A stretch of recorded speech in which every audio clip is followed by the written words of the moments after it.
कार्तिक के महीने में जो दीप दान करता है उसके घर में कभी संपदा की कमी नहीं आती। सूचक वस्तुओं का जो दान करता है वो जीवन में कभी विधवा नहीं होता। महाराज वो 8 वस्तुएं बताई हैं। पहला कुमकुम, दूसरा पुष्प, चाहे लाल हो चाहे सफेद हो चाहे पीला हो, पुष्प कोई भी हो। तीसरे नंबर पर है चंदन, चौथे नंबर पर है तांबुल, पांचवें नंबर पर है काजल, छठे नंबर पर है ईख। क्या बोलते हैं यहां पर ईख को? क्या बोलते हैं? गन्ना, ईख। 7वें नंबर पर है लौंग, खाने वाली जो लौंग होती है, लौंग।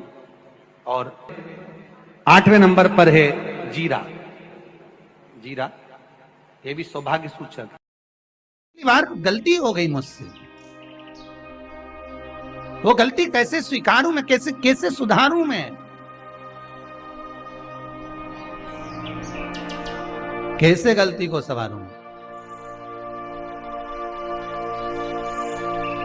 गलती को सुधारने के लिए मट्टी के करवे के साथ में शक्कर का करवा रखा जाता है। ध्यान दीजिएगा, शक्कर का करवा जानते हो, वो मीठा जो करवा होता है, मीठा जो करवा होता है वो कब प्रयोग में करा जाता है? या तो पहली बार करवा चौथ का व्रत उठाते हैं उस समय पर, या फिर उद्यापन के समय पर, या फिर कोई गलती हमसे हो गई तो मिठाई का जो शक्कर का, शुगर का जो करवा होता है उसको भरा जाता है कि मेरे से पिछले वर्ष जो गलती हो गई, क्या गलती हो गई भगवान, बस उस गलती को संवारने के लिए उसको भर दिया। तुझे वर देता हूँ, आज चतुर्थी का दिन है, तेरे पति को मैं जीवन दान देता हूँ। आज के दिन जो तेरे नाम से व्रत धारण करेगा उसका खंड सौभाग्य स्वयं यमराज करेगा।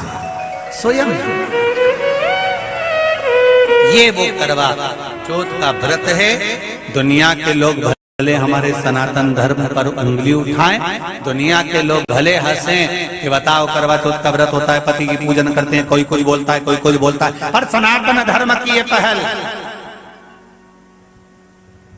हमारे सनातन धर्म का ये आनंद, सुख देने वाला।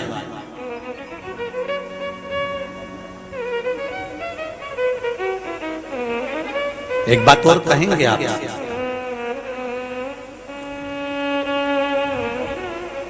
ये भारत की भूमि, ये मेरे हिंदुस्तान की भूमि सभ्यता और संस्कृति की देने वाली है। ये सिखाती है विदेशों को भी कि नारी को किस किस तरह से रहना चाहिए और उसका जीवन कैसा जीना चाहिए।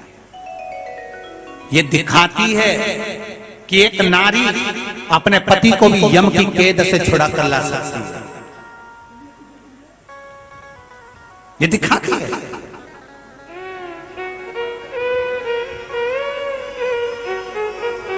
करवा का पति जो मगर ने पांव पकड़ रखा था, प्राण छूट रहे थे, वो करवा का पति जीवित रह गया। जीवित दौड़ कर गई, मट्टी का पात्र रखा था, मट्टी के पात्र में जल भर कर लाई अपने पति को, क्योंकि पानी पीने के लिए ही गया था, जल पीने के लिए गया था।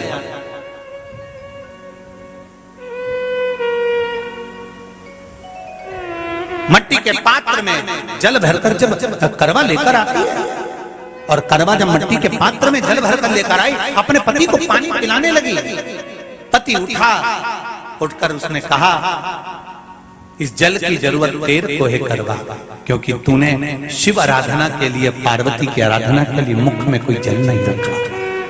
पति ने जल का आचमन अपनी पत्नी को कराया। बस वही नियम आज तक हमारे सनातन हिंदू धर्म में चला आ रहा है। करवा चौथ का पति पत्नी को आचमन करा।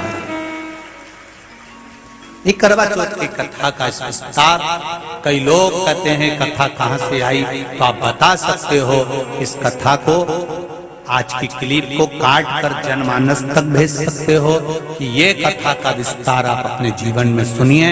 उसके बाद फिर भगवान कृष्ण ने द्रौपदी को इस कथा का वर्णन कराया।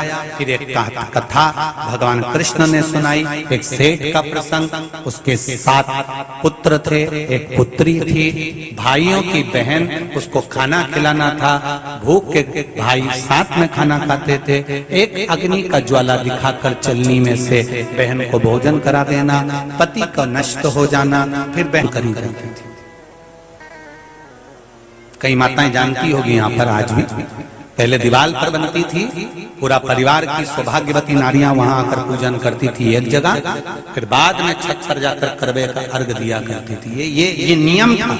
अब तो बना बनाया कागज आ जाता, उसको चिपका दो, पूजन कर लो, वो अलग प्रमाण। पर यहाँ करवा मट्टी का भाग का लेपन कर रही थी, और लेपन करते करते बस उस समय पर पति की आवाज आई, छोड़ा, करवा भागी।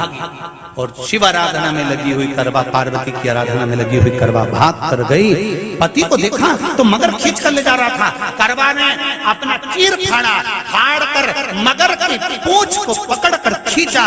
और कितना सात्विकता में बल होगा, जरा विचार करना कि मगर को खींच कर वृक्ष के नीचे ले गई, और वृक्ष के नीचे नहीं जा पाई तो वहीं पर घाट के ऊपर घास लगी हुई थी। इसलिए आज भी करवा चौथ के व्रत में आपने देखा होगा, कुछ सलाखें, कुछ घास आपको मिल जाती है। उससे एक घास से, मात्र एक घास, एक घास से उसने उस मगर को बांध दिया। मगर हिल नहीं पाया। यम के दूत आ गए इसके पति को मौत के ग्रास ले जाने के लिए।